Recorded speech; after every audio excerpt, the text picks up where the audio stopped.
We're coming up on one of my favorite parts of every NBA season, and that's the NBA offseason. Because this is the time where anything can happen. Free agents sign with new teams, players get traded, and we get to watch and think about all the possibilities with these new teams around the league.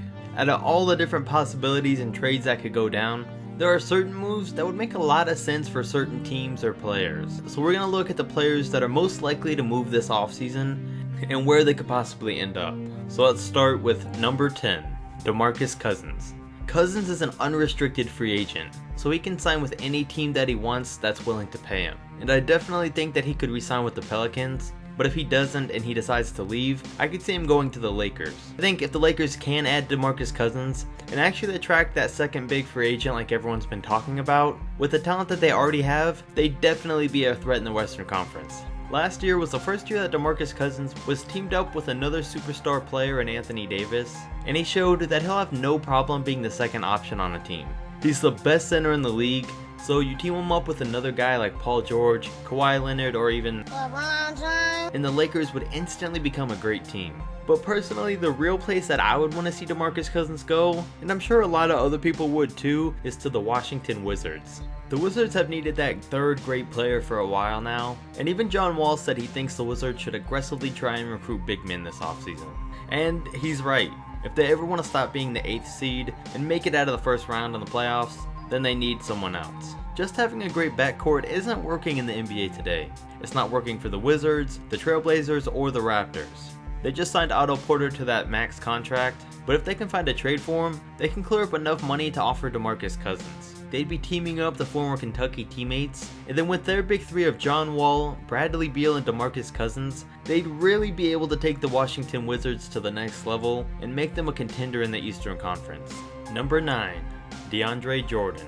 He's another guy that could easily get signed with the Wizards or the Lakers for pretty much the same reasons as Cousins, so we don't need to get into that. But as for his time on the Clippers, I definitely don't see him ending back up in Los Angeles after how he's been treated this past season. It's a tricky situation with DeAndre because most of the teams that need him would probably have to sign and trade for him. He's still got a few options though, and one of them is the Milwaukee Bucks.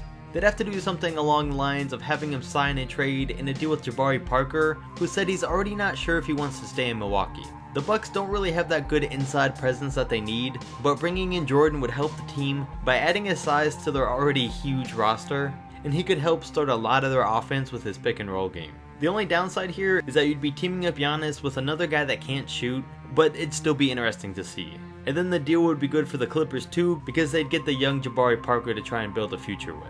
Even though it's not likely, another place he could end up is on the Boston Celtics. Now if you saw my last video, I talked about how there's a chance he could end up in Boston in a trade for Gordon Hayward if things didn't work out with Hayward in Boston.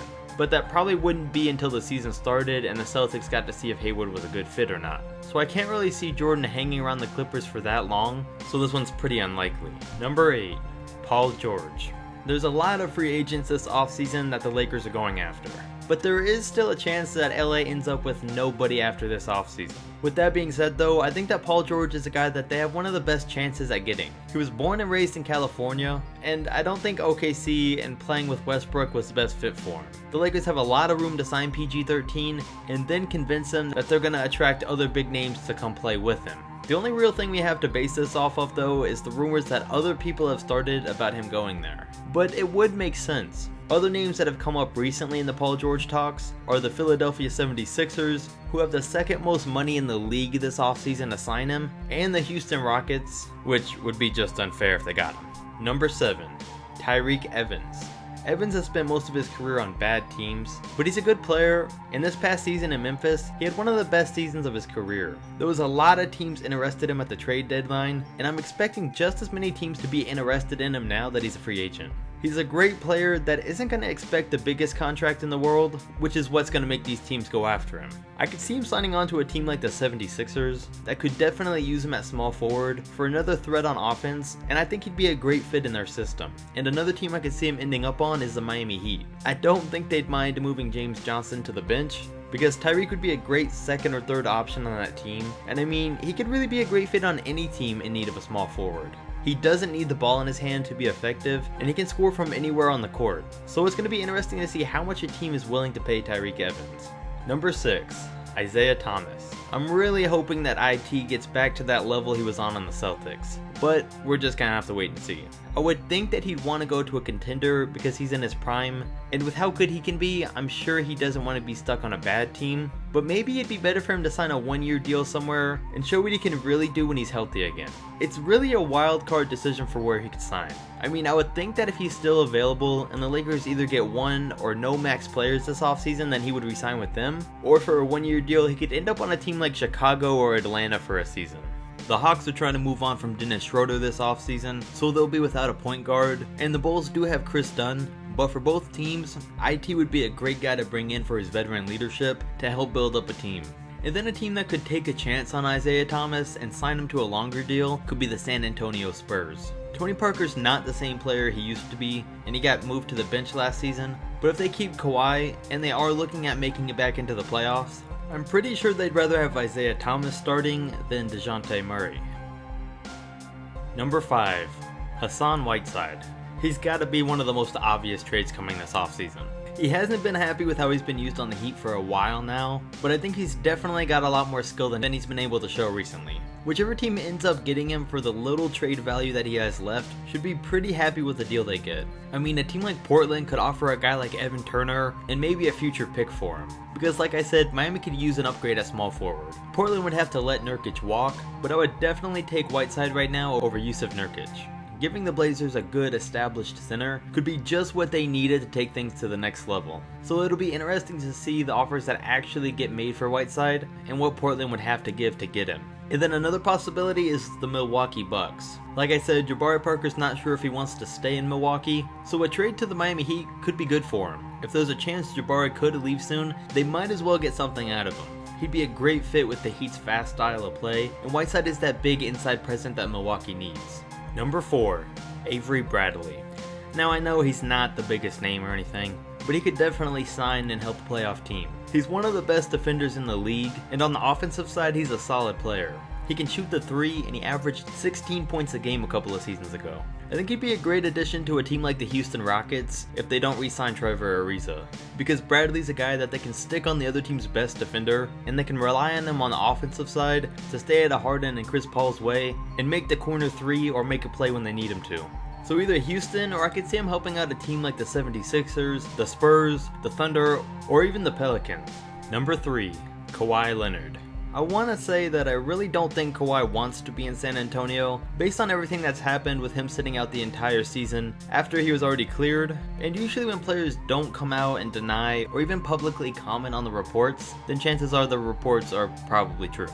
But on the other hand, I mean, why would he not just demand a trade last season? Either way though, the Spurs said they're really gonna try everything to make him stay, but for the sake of this video, let's say he does request a trade this offseason. Now there's a lot of places Kawhi could end up. The place that everyone's been saying Kawhi Leonard should or would go is the Los Angeles Lakers. But to be honest, I don't see why the Lakers would want him. Because with all the talent out there this summer, including Paul George and DeMarcus Cousins that I mentioned earlier, that they actually have a chance of getting, why would they trade and lose out on their future players like Brandon Ingram and Kyle Kuzma when they could just keep those guys and straight up sign a big time free agent instead?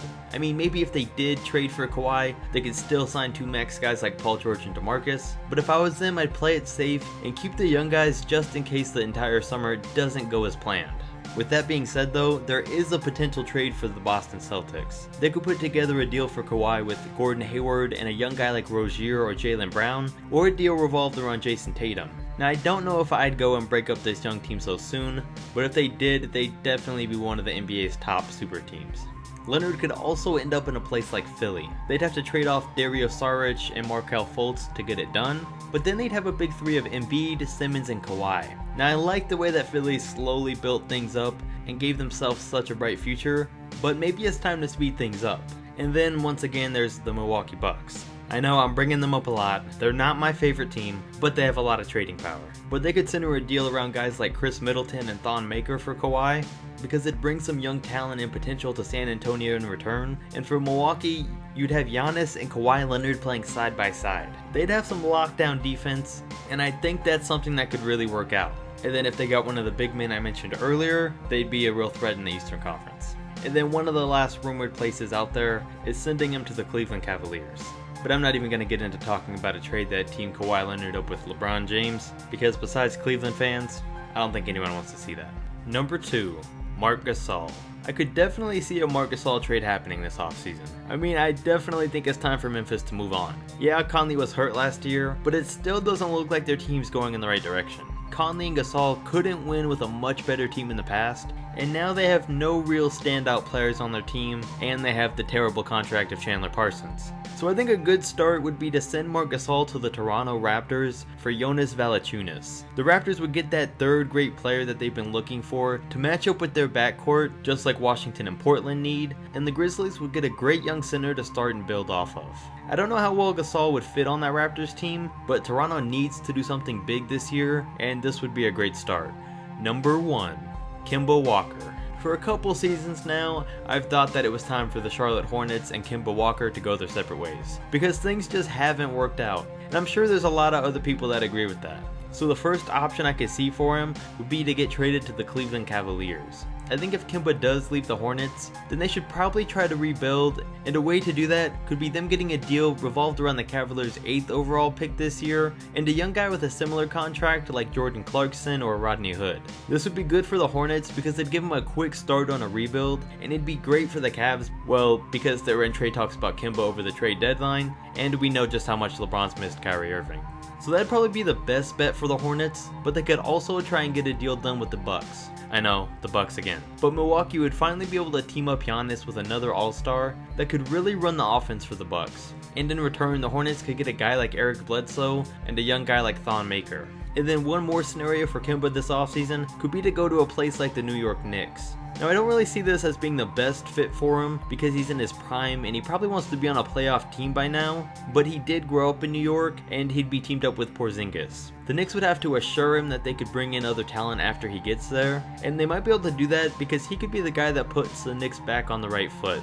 And then it'd be solid for the Hornets because they'd get the Knicks pick in the draft this year and maybe one of their young guys in return. And that's gonna wrap up this list.